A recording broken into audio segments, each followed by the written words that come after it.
Le long de la route, des soldats désœuvrés qui raquettent plus qu'ils ne protègent. Eux aussi pillent et violent en toute impunité.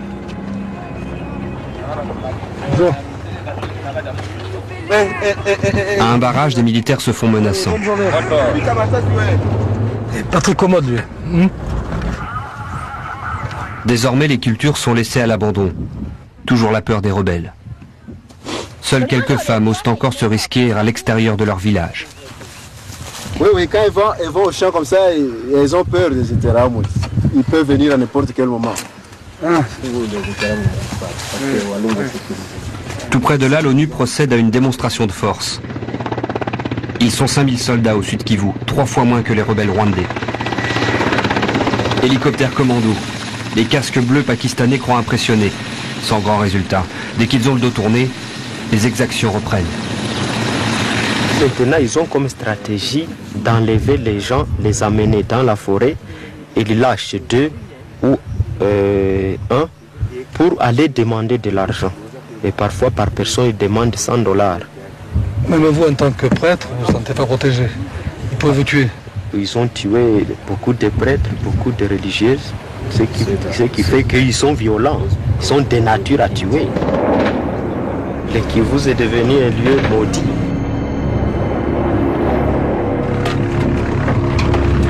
À partir de maintenant, nous sommes escortés par une patrouille de l'ONU puissamment armée. Direction Kanyola, en bordure du parc. Ici, les attaques des rebelles sont incessantes. La nuit dernière, 3 hommes ont été exécutés et plusieurs femmes ont été kidnappées. Les villageois ont peur. Personne n'ose parler, ni l'instituteur, ni l'employé de mairie. Nous n'allons pas citer nos noms. On a peur d'être exécutés. Oui. Vous avez peur? Ouais. Ces gens-là comprennent tout. Ils nous ont dit, quand nous parlons, ils commencent aussi, ils vont venir la nuit, je ne suis pas sécurisé. Même les hommes sont violés. Puisque quand tu me prends avec mon épouse, tu me ramènes dans la forêt, tu commences à violer ma femme à ma présence. Mon enfant est là. Je pense que moi aussi je suis violé. Je ne suis pas épargné de ces viols. Et la communauté internationale ne fait qu'un petit regard. Pour entrer en contact avec les rebelles, je m'adresse aux militaires.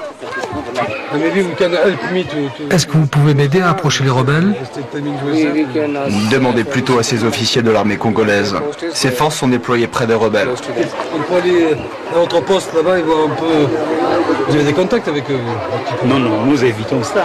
Depuis que nous sommes là, nous évitons ces contacts-là. Ah oui. Nous ne voulons pas être en contact avec eux parce que ce sont des gens qui sont en train de nuire à la population. Comment nous on peut garder contact avec eux? Bon, je sais que la communauté internationale est là. Nous, ce que nous pouvons faire, c'est stopper ce qu'ils sont en train de faire. Chacun se renvoie la balle. Je décide d'aller voir par moi-même ces fameux rebelles rwandais avec Marcos, qui lui est autorisé à les rencontrer. Tu connais la route? Oui, il n'y a pas de problème. Combien il faut d'ici?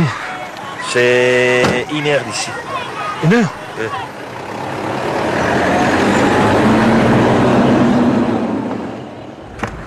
Je pense que là on arrive au dernier poste de l'armée congolaise. Là. Après c'est une espèce de no man's land. Entre les deux je pense qu'il n'y a rien. Ici la population vit sous le contrôle des rebelles rwandais qui sont réfugiés dans cette province congolaise depuis le génocide. Pourquoi tu préfères aller à pied? Parce que c'est plus... C'est moins hostile, quoi. C'est moins hostile, voilà. Voilà, ça, on peut les approcher, leur dire, écoute, il y a la presse ici qui est venue, parce que vous voulez parler un peu. Nous approchons de Musinge à pied. Au début, personne ne prête attention à nous. Je sais que le mercredi, jour de marché, les rebelles viennent s'approvisionner ici. En voilà 2. Ils me dévisagent, l'air mauvais. Visiblement, je ne suis pas le bienvenu. Les violeurs sont parmi eux. Ils portent leurs armes en bandoulière, mais il ne faut pas s'y fier. Si un paysan se rebelle, il est abattu sur le champ. Les cochons, la viande. Les rebelles rwandais se servent sans payer et personne n'ose protester. Un rebelle demande que je lui achète une poule. Non, ça c'est pas une petite poule. Comment? Il achète pour $2. C'est un ami? Non, il n'est pas mon ami. Ah bon? Il n'est pas mon ami. Le message est clair. Ce villageois a osé me répondre. Il sait que le rebelle rwandais ne comprend pas le français. Celui-là ne se gêne pas. Il part les bras chargés de son butin, en toute impunité. On est venu ici faire un peu la causerie, il y a la presse française. Je veux rencontrer des responsables. Ils ne sont pas arrivés où ils se cachent. Ils ont peur d'être reconnus pour les viols et pour le génocide commis au Rwanda il y a 11 ans. Le commandant? Attendez que vers 14h, ils seront ici. Il vient vers 14h? À 14h. D'accord. Eh ben, on va attendre.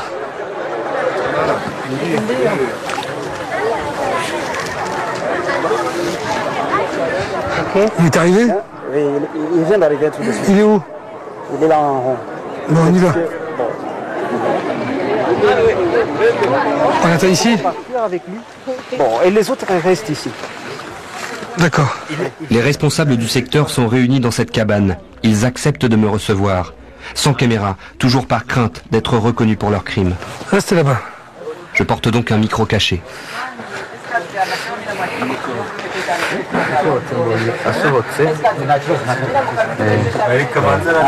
Bonjour monsieur. Bonjour. Patrick de la télévision française. Bonjour. Vous avez envie de retourner au pays? Mon épouse et mon fils sont au Rwanda.